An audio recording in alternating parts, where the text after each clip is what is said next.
बिस्मिल्लाहिर्रहमानिर्रहीम। I am Nisar Ahmed and you are watching English grammar with Nisar. आज की इस क्लास में हम इंशाल्लाह ऑप्टेटिव सेंटेंस के बारे में पढ़ेंगे। 3 टाइप्स हमने पढ़ ली थी। कौन कौन सी? असर्टिव सेंटेंस, इंटरोगेटिव सेंटेंस और इम्पेरेटिव सेंटेंस। इन तीनों टाइप्स को हमने बड़े डिटेल के साथ डिस्कस किया था। अगर आपने वो वीडियोज़ नहीं देखी तो सबसे पहले वो वीडियोज़ देख लें। अच्छा, ऑप्टेटिव सेंटेंस को उर्दू में क्या कहा जाता है? तमन्नाई जुमले। क्या कहा जाता है? तमन्नाई जुमले। इसकी डेफिनेशन क्या होगी? दो sentences which express curse, prayer और a wish are called optative sentences. Optative sentence की डेफिनेशन को समझने के लिए आपको पहले इन तीनों वर्ड्स की मीनिंग को समझना होगा। कौन कौन से? कि कर्स का क्या मतलब होता है, प्रे का क्या मतलब होता है और विश का क्या मतलब होता है। कर्स का मतलब होता है उर्दू में बद्दुआ या लानत। बद्दुआ या लानत। PRAY का मतलब होता है दुआ। PRAY प्रे का मतलब होता है दुआ। एक होता है PREY प्रे, उसका मतलब होता है शिकार। विश का मतलब होता है ख्वाहिश। विश का मतलब क्या होता है? ख्वाहिश या तमन्ना। इसको डिज़ायर भी कहते हैं। तो ऐसे जुमले जो किसी बद्दुआ, दुआ या ख्वाहिश को ज़ाहिर करते हैं उनको हम क्या कहते हैं? ऑप्टेटिव सेंटेंसेस कहते हैं। देखिए, इनका नाम है तमन्नाई, जिसमें किसी तमन्ना का इजहार हो। किसका इजहार हो? किसी तमन्ना या ख्वाहिश का इजहार हो, जिसमें किसी दुआ का इजहार हो, जिसमें किसी बद दुआ का इजहार हो। उन सेंटेंसेस को हम क्या कहेंगे? ऑप्टेटिव सेंटेंसेस कहेंगे।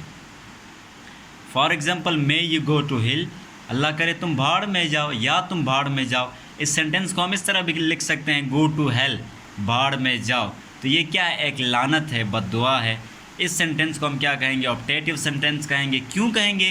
क्योंकि इसमें एक क्या है? कर्स पाई जाती है। ठीक है। दूसरा है may you get success in your life. ये क्या है? प्रे है, दुआ है कि अल्लाह करे तुम अपनी ज़िंदगी में कामयाबी पाओ या हासिल करो। May God bless you with the son. ठीक है। May you live long. तो ये सारे क्या है? ऑप्टेटिव सेंटेंस हैं जिसमें हम किसी दुआ का इजहार करते हैं।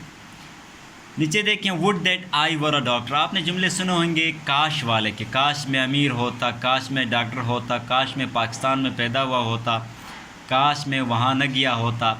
इन सेंटेंसेस को हम क्या कहते हैं? ऑप्टेटिव सेंटेंस कहते हैं। देखें, काश में एक डॉक्टर होता, would that I were a doctor. काश वो एक डॉक्टर होता, would that he were a doctor. काश वो एक डॉक्टर होती, would that she were a doctor. याद रखें, जैसे कि आपको पता है कि पास्ट टेंसेस में, पास्ट कंटिन्यूस में हम सिंगुलर सब्जेक्ट्स के साथ वाज लगाते हैं और प्लूरल सब्जेक्ट्स के साथ क्या लगाते हैं? वर लगाते हैं। लेकिन ऑप्टेटिव सेंटेंस में क्या होता है कि एक इमेजिनेशन होता है, एक तस्वर होता है, एक ख़याल होता है, हकीकत नहीं होती है।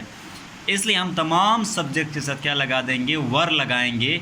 वाज का इस्तेमाल नहीं करेंगे। चाहे ही हो, चाहे शी हो, चाहे आई हो, चाहे दे हो, चाहे अली हो, चाहे लाइबा हो। सिंगुलर प्लूरल मैटर नहीं करता है। जो भी आ जाए आपका हेल्पिंग वर्ब क्या होगा? वर होगा। क्या होगा? वर होगा। याद रखें, आप वर की जगह हैड बीन का भी इस्तेमाल कर सकते हैं।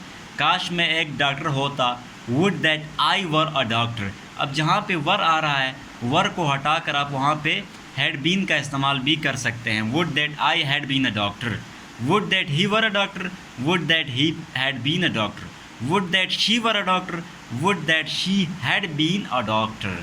या तो आप हैड बीन का इस्तेमाल करेंगे या आप वर का इस्तेमाल करेंगे। वाज का इस्तेमाल बिल्कुल नहीं करेंगे। लास्ट पॉइंट क्या है कि जैसे मैंने आपको बताया था, असर्टिव सेंटेंसेस जितने भी होते थे वो फुल स्टॉप या पीरियड पे ख़त्म हो रहे थे।